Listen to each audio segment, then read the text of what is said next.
नमस्कार. भारतीय जनता पार्टी प्रदेश कार्यालयामध्ये आयोजित या पत्रकार परिषदेमध्ये आपल्या सगळ्यांचं मनापासून स्वागत. जनाब संजय राऊत यांनी पुन्हा एकदा सकाळी सकाळी बांग सोडलेली आहे.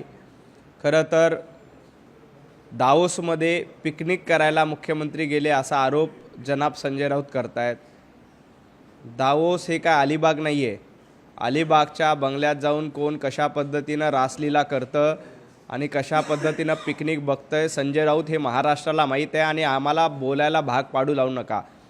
दावोसमध्ये मुख्यमंत्री देवेंद्रजी फडणवीस हे महाराष्ट्राची गुंतवणूक आणायला गेलेले आहेत आणि आनंदाची गोष्ट अशी आहे की जवळपास 15 लाख कोटी रुपयाची गुंतवणूक महाराष्ट्रामध्ये येते.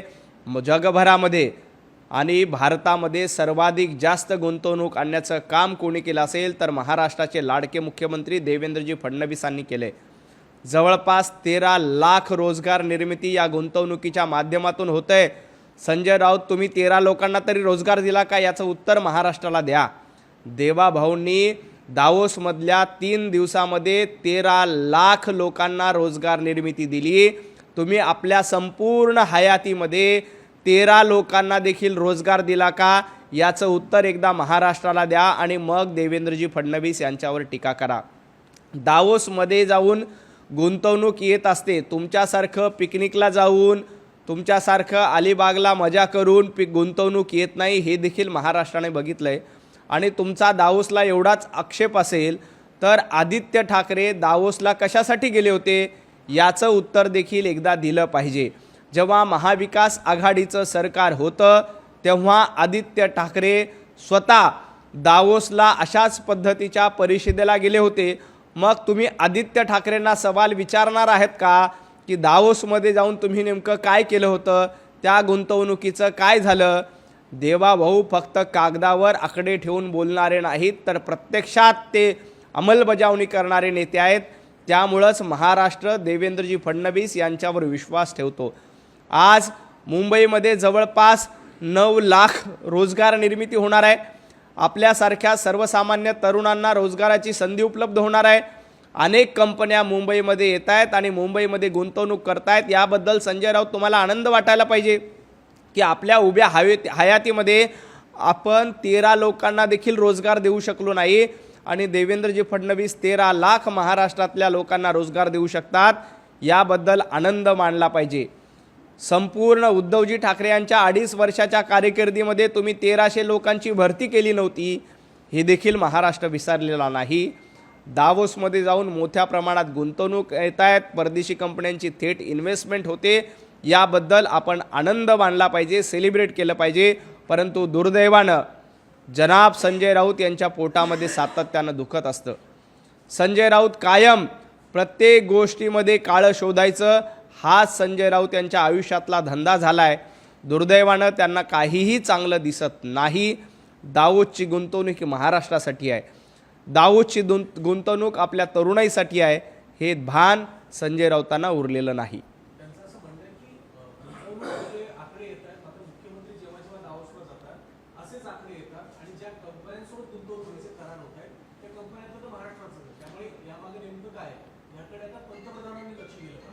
असं आहे की मी मानखुर्दमध्ये राहतो, तुम्ही मानखुर्दमध्ये राहता.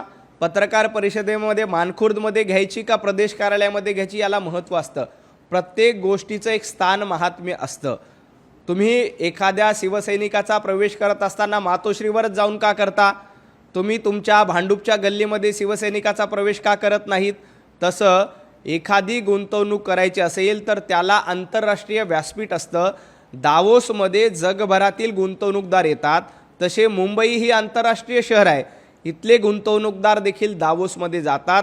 आंतरराष्ट्रीय प्लॅटफॉर्मवर करार होतात. त्याला एक महत्त्व असतं.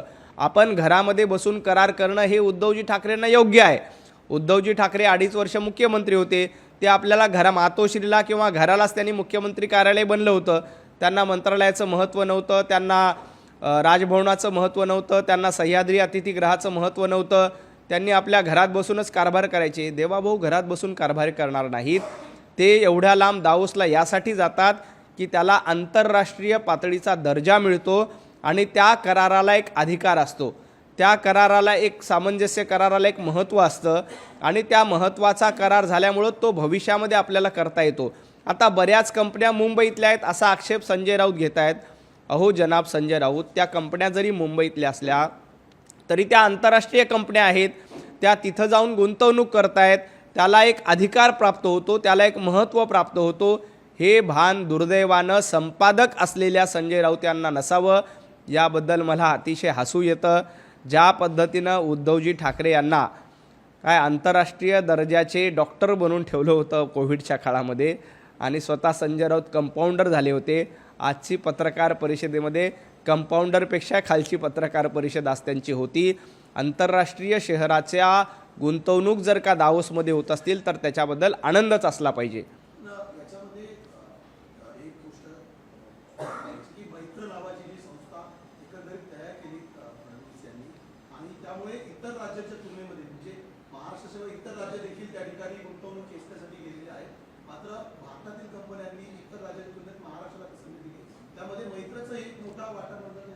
निश्चितपणे महाराष्ट्रात गेल्या 2.5 वर्षापासून चांगलं प्रशासन सुशासन देण्याचं काम देवेंद्रजी फडणवीस एकनाथजी शिंदे यांनी केलं आहे. त्याच्यामुळं सर्वांची पसंती गुंतवणुकीसाठी महाराष्ट्राला मिळते.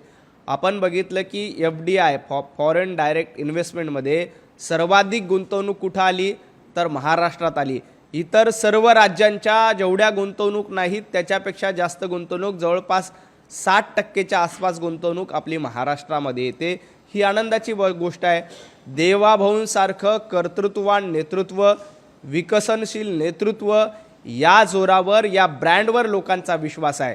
महाराष्ट्रामध्ये जो देवाभाऊंचा ब्रँड तयार झाला आहे त्या ब्रँडच्या नावाखाली भारतातली गुंतवणूक महाराष्ट्रात येते, जगभरातील गुंतवणूक महाराष्ट्रात येते. उद्धवजी ठाकरे आणि जनाब संजय राऊत तुमच्या ब्रँडवर गल्लीमध्ये देखील कोणी गुंतवणूक करायला तयार नाही. भांडूपच्या गल्लीमध्ये देखील तुमच्या नावावर कोणी इन्व्हेस्टमेंट करणार नाहीत. त्यामुळे तुम्ही दावोसची स्वप्न तर बघूच नका. तुम्ही ज्या पद्धतीनं भांडूपच्या गल्लीचं नुकसान केलं आहे, महाराष्ट्राचं मुख्यमंत्री असताना उद्धवजींनी नुकसान केलं आहे. घरात बसून कारभार केला. देवाभाऊ घरात बसून कारभार करणारे नाहीत तर थेट रस्त्यावर उतरून थेट लोकांचा फायदा होईल यासाठी मेहनत करणारे आणि प्रयत्न करणारे लाडके मुख्यमंत्री आहेत. याच्यामध्ये एक जोडून देतो मोठ्या प्रमाणामध्ये म्हणजे कोकोकोला असेल, कास्मॉक असेल, या परदेशी कंपन्यांनी देखील महाराष्ट्राला कुठेतरी पसंती दिली आहे. विरोधक सातत्याने आरोप करत होते महाराष्ट्रातले उद्योग तुम्ही इतर राज्यामध्ये पळवून नेतात, गुजरातला नेतात. मात्र आता परदेशी कंपन्या देखील म्हणजे विदेशी कंपन्या देखील मोठ्या प्रमाणामध्ये आता विस्तारीकरण करण्याचा प्लॅन डिस्कस करताना दावोसमध्ये पाहायला मिळाले. खरं तर उभाटा गट असेल किंवा महाविकास आघाडी असेल यांनी सातत्यानं असं म्हटलं की महाराष्ट्रातले रोजगार दुसरीकडे जात आहेत, कंपन्या गुजरातला जात आहेत, कर्नाटकला जात आहेत, इकडे जात आहेत, तिकडे जात आहेत. अहो आज आपण आकडेवारीवर नजर टाका. सर्वात जास्त गुंतवणूक कुठे येते? महाराष्ट्रात येते. उद्धवजी ठाकरे तुमच्या 2.5 वर्षाच्या कारकिर्दीमध्ये तुम्ही घरात बसून होतात, त्याच्यामुळे अनेक कंपन्या ह्या गुजरातला गेल्या होत्या.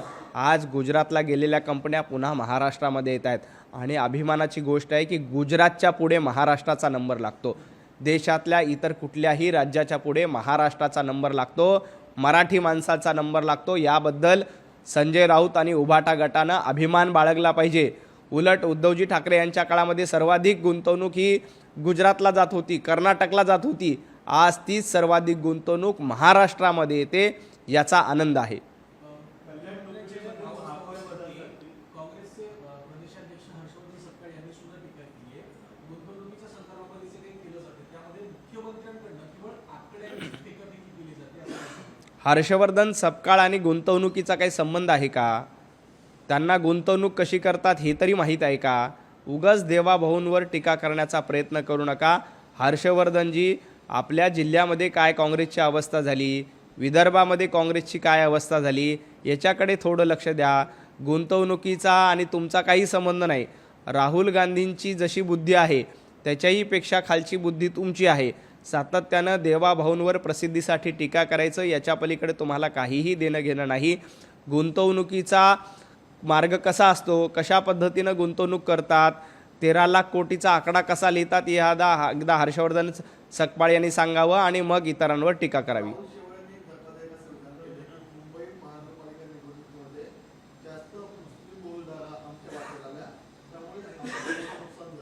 माझं राहुल शेवाळीजींना एवढंच म्हणणं आहे की निवडणूक झालेली आहे, ज्या पद्धतीनं महायुतीचं यश मिळालं आहे, आता विनाकारण एकमेकांवर आरोप प्रत्यारोप करण्याला काही अर्थ नाही.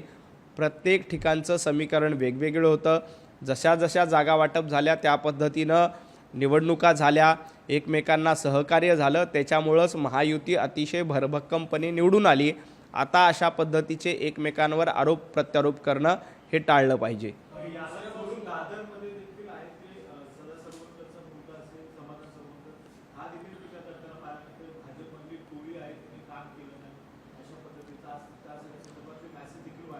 बऱ्याच ठिकाणी भारतीय जनता पार्टीच्या जागा देखील अतिशय कमी फरकाने पराभूत झाल्या. आमचे जितेंद्र राऊत जवळपास 300 मतांनी पराभूत झाले. आणखी काही जागा आहेत की जिथं आमच्या 200-300 मतांनी पराभूत झाल्या. याचा अर्थ आम्ही अशा पद्धतीचा आरोप करायचा का की तिथं शिवसेनेने आम्हाला मदत केली नाही? असं नसतं. प्रत्येक पक्ष स्थानिक पातळीवर एकमेकांना मदत करत असतो. भारतीय जनता पार्टीने शिवसेनेला मदत केली, शिवसेनेनं भारतीय जनता पार्टीला मदत केली आणि या एकीचं यश म्हणूनच आम्ही मुंबई महापालिकेमध्ये चांगल्या मार्जिनने निवडून आलेलो आहोत. त्यामुळं आता काही ठिकाणी काही व्यक्तीबद्दल नाराजी असू शकते की या कार्यकर्त्यांनी माझं काम केलं नाही, त्या कार्यकर्त्यांनी माझं काम केलं नाही. तर त्या कार्यकर्त्याचा राग कुणीही पक्षावर काढू नये. तो कार्यकर्त्यांना समजून सांगण्याचा प्रयत्न प्रत्येक त्या पक्षातील नेत्यांकडनं केला जाईल. परंतु आपल्या युतीमध्ये मतभेद होतील असं वक्तव्य कुणीही करू नये अशी माझी आपल्या सर्वांच्या माध्यमातून विनंती आहे. त्यांनी असं म्हटलंय की नितीन नवीन फार तरुण राष्ट्रीय अध्यक्ष झालेले आहेत. आता आपल्या देशाला देखील लवकरच तरुण पंतप्रधान होईल. नाना पटोले यांना स्वतः मुख्यमंत्रीपदाची स्वप्न पडत होती.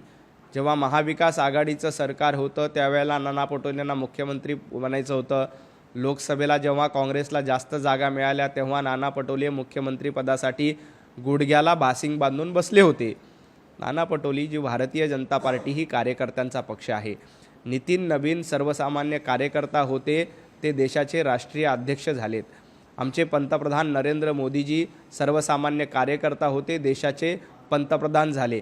देवाभाऊ सर्वसामान्य बूथ प्रमुख होते, ते महाराष्ट्राचे मुख्यमंत्री झाले. तुमच्या पक्षामध्ये पंडित जवाहरलाल नेहरू, इंदिरा गांधी, राजीव गांधी, राहुल गांधी, आता राहुल गांधीनंतर आणखी कुठचा गांधी आणतात हे बघावं लागेल. एकाच परिवारात सत्ता हे धोरण काँग्रेसचं आहे, तर कार्यकर्त्यांकडे सत्ता हे धोरण भारतीय जनता पार्टीचं आहे.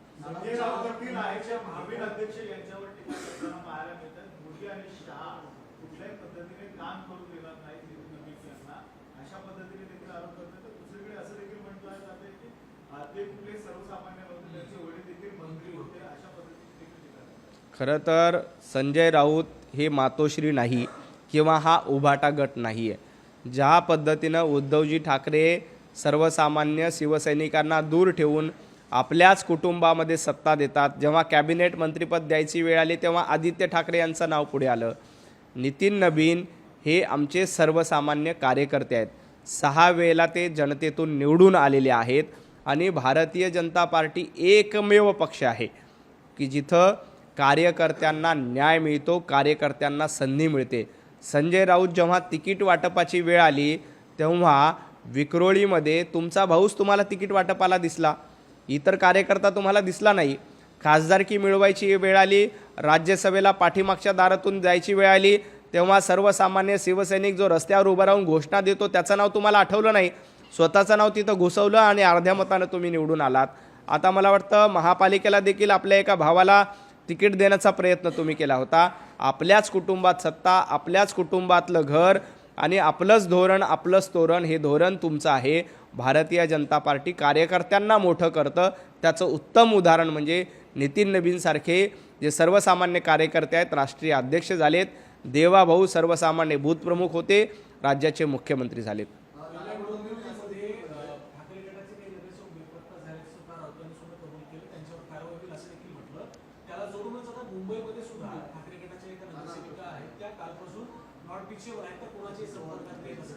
खरं तर उबाटा गटाच्या माध्यमातून सातत्यानं लोकांचा अपमान करण्याचा प्रयत्न होतो. संजय राऊत सातत्यानं कार्यकर्त्यांचा अपमान करतात, कार्यकर्त्यांना लाथाळ्या मारण्याचं काम करतात. उद्धवजी ठाकरे 2.5 वर्ष मुख्यमंत्री असताना अहंकारात होते आणि उद्धवजी ठाकरे यांच्या अहंकारामुळे एकनाथजी शिंदे यांच्यासह 40 आमदार त्यांच्या पक्षातून सोडून गेले. आता देखील उद्धवजी ठाकरे आणि संजय राऊतांना एवढा अहंकार आहे की आमचाच महापौर मुंबईमध्ये बसणार, अशा पद्धतीचे दावे कालपर्यंत ते करत होते. या अहंकारापोटीच सर्वसामान्य उभाटा सैनिक आता त्यांच्यापासून दूर जात आहेत. कल्याण डोंबिवली तो झाकी आहे, मुंबई अभी बाकी है. कोण म्हणतं? नाही, नाना पटोले तुमचा गेम काय झाला ते बघा ना. तुमचा विदर्भामध्ये पार सुपडा साफ झाला. चंद्रपूर वगळता एकही महापालिकेत तुम्हाला साधा नगरसेवक निवडून आला नाही. तुमचा गेम कोणी केला आणि कसा केला त्याची वाट बघा, त्याची माहिती घ्या, त्याचं विश्लेषण करा आणि मग इतर कोणी कुणाचा गेम केला याबद्दल बोला. शिवसेना कुणाची या मुद्द्यावरती आज सुप्रीम कोर्टामध्ये सुनावणी होते. तर अनेक दिवसांची सुनावणी पेंडिंग होती. सलग 2 दिवस सुनावणी होते आणि अपेक्षा अशी आहे की या 2 दिवसामध्ये या प्रकरणाचा निकाल लागेल. काय वाटतं? शिवसेना कुणाची याची सुनावणी जनतेच्या न्यायालयामध्ये पूर्ण झाली आहे. विधानसभेच्या निवडणुकीला शिवसेना ही एकनाथजी शिंदे जे वंदनीय हिंदू हृदय सम्राट बाळासाहेब ठाकरे यांचे विचार पुढे घेऊन जातात त्यांचीच आहे. यावर जनतेच्या न्यायालयाने बहुमताने शिक्कामोर्तब केलं. आता देखील महापालिकेच्या निवडणुकीमध्ये एकनाथजी शिंदे यांचीच शिवसेना खरी आहे यावर मुंबईसह महाराष्ट्रातल्या जनतेने पुन्हा एकदा शिक्कामोर्तब केलं आहे. त्यामुळं कोर्टाचा निकाल काहीही लागू द्या, शिवसेना ही वंदनीय हिंदू हृदय सम्राट बाळासाहेब ठाकरे यांचे विचार पुढे घेऊन जाणाऱ्या एकनाथजी शिंदे या सच्चा शिवसैनिकाचे आहे. यावर शिक्कामोर्तब झालेला आहे. दावोसमध्ये आज मुख्यमंत्री देवेंद्र फडणवीस यांनी तिसऱ्या मुंबईची घोषणा केली आहे. त्याच्यामध्ये रायगड पेण ग्रोथ सेंटर हे पहिलं शहर आहे ते तिसऱ्या मुंबईमध्ये असेल. तब्बल 1 लाख कोटींची गुंतवणूक या ठिकाणी होणार आहे. विशेष करून अमेरिका असेल, फिनलंड असेल, वेगवेगळे देश असतील, यातील मोठ्या मोठ्या कंपन्यांनी याच्यामध्ये इन्व्हेस्टमेंट करायचा आता कबूल केला. जसे एमओयू झालेले आहेत. एकीकडे मुंबई तोडली जाईल असा आरोप सातत्याने महापालिका निवडणुकीमध्ये विशेषतः ठाकरे बंधू तुमच्यावर करत होते. मात्र दुसरीकडे एक दुसरी आणि तिसरी मुंबई आता वसवताना मुख्यमंत्री पाहायला मिळतात. मुंबई तोडणार, मुंबई महाराष्ट्राला तोडून गुजरातला जोडणार असा फेक नरेटिव्ह पसरवण्याचा प्रयत्न इलेक्शनमध्ये आलं की उद्धवजी ठाकरे, संजय राऊत यांच्याकडनं सातत्यानं होतं आहे. पण आपण बघता की मुंबईला आंतरराष्ट्रीय दर्जाचं शहर करण्याचं काम देवेंद्रजींनी केलं आहे. आता मुंबईमध्ये आपल्याला जागा कमी पडते कारण आजूबाजूला समुद्र आहे, म्हणून आपण दुसरी मुंबई केली, आता तिसरी मुंबई होते. या माध्यमातून मुंबईचं महत्त्व वाढतं आहे. मुंबईमध्ये सर्वसामान्य नागरिकांना हक्काची घरं देण्याचा प्रयत्न कोणी केला? तो देवेंद्रजी फडणवीस यांनी केला. BDD चाळीमध्ये मराठी माणसाला त्याच ठिकाणी घरं मिळाली पाहिजे यासाठी प्रयत्न कोणी केले? देवाभाऊने केले. आमच्या रमाबाई आंबेडकर नगरमध्ये त्याच ठिकाणी स्थानिकांना तिथेच घरं मिळाली पाहिजे यासाठी प्रयत्न कोणी केले? देवाभाऊंनी केले. अभ्युदयनगर त्याचं सर्वोत्तम उदाहरण आहे. असंच आता तिसरी मुंबई करून मुंबईचं महत्त्व आता वाढतं आहे आणि मुंबई ही महामुंबई आंतरराष्ट्रीय दर्जाचं शहर, चांगल्या सुविधा असल्याचं शहर निर्माण करण्याचा प्रयत्न देवाभाऊंच्या माध्यमातून होतं आणि देवाभाऊंच्या ब्रँडमुळंच आंतरराष्ट्रीय गुंतवणूक देखील मुंबईमध्ये, महामुंबईमध्ये मोठ्या प्रमाणात येते. खूप खूप धन्यवाद. एका बाजूला महायुतीमध्ये कुठेतरी वादविवाद असल्याची चर्चा आहे. दुसरीकडे काँग्रेसमध्ये अंतर्गत वाद आता ठळकपणे समोर उभारून आले. चंद्रपुरामध्ये वडेट्टीवार कुठेतरी हस्तक्षेप करतात असा आरोप खासदार प्रतिभा धानोरकर यांनी केलाय आणि वडेट्टीवारांनी उत्तर दिले की कुणाचा जिल्हा म्हणजे कुणाची मालमत्ता नसते किंवा जागीर नसते. काँग्रेसच्या वादाची ही सुरुवात आहे. काँग्रेसच्या प्रत्येक जिल्ह्यामध्ये 4 जहागिरी आहेत. नाना पटोले वेगळे वागतात, विजय वडेट्टीवार वेगळे वागतात, प्रतिभाताई धानोरकरांचं वेगळंच अडचण आहे. अशा पद्धतीनं मुंबईमध्ये देखील आपण बघितलं, वर्षाताईंचं तोंड वेगळीकडं असतं, भाई जगतापांचं तोंड वेगळीकडं असतं. अशा पद्धतीनं गटातटाचं राजकारण करण्याची परंपरा काँग्रेसची सातत्यानं आहे. काँग्रेसच्या ठिकऱ्या पडल्याशिवाय राहणार नाहीत. चंद्रपुरामध्ये ही सुरुवात आहे. महाराष्ट्रात इतर ठिकाणी देखील काँग्रेसच्या ठिकऱ्या पडतील आणि काँग्रेसची गळती लागलेली होती त्या गळतीचं प्रमाण आणखी वाढल्याशिवाय राहणार नाही.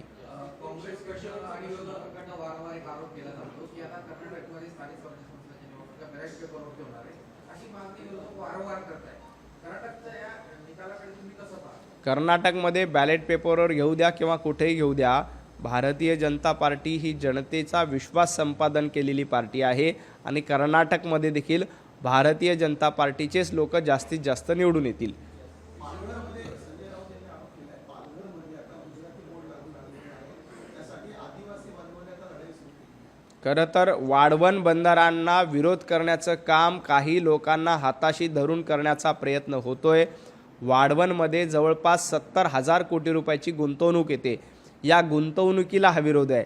वाढवणमध्ये बंदर झाल्यामुळं तिथल्या स्थानिकांना रोजगार मिळणार आहे, तिथल्या सर्वसामान्य नागरिकांना रोजगार मिळणार आहे, परंतु यांच्या पोटामध्ये दुखतंय. म्हणून काही संघटनांना हाताशी धरून, काही डाव्या संघटनांना ज्यांचा संबंध थेट परकीय लोकांशी आहे, अशा लोकांना हाताशी धरून वाढवण बंदरांना विरोध करण्याचा प्रयत्न होतोय. परंतु यांचा हा विरोध यशस्वी होणार नाही. वाढवणमध्ये बंदर होणारच आहे, तिथल्या स्थानिकांनाच तिथं रोजगार मिळणार आहे. लोकांना रोजगार मिळू नये यासाठी काही परकीय शक्तींना हाताशी धरून अशा पद्धतीचे मोर्चे काढण्याचा प्रयत्न तिथं होतोय. परंतु या मोर्चाने वाढवणला कितीही विरोध केला तरी परकीय शक्ती यांच्या मागे आहे हे आम्हाला माहिती आहे.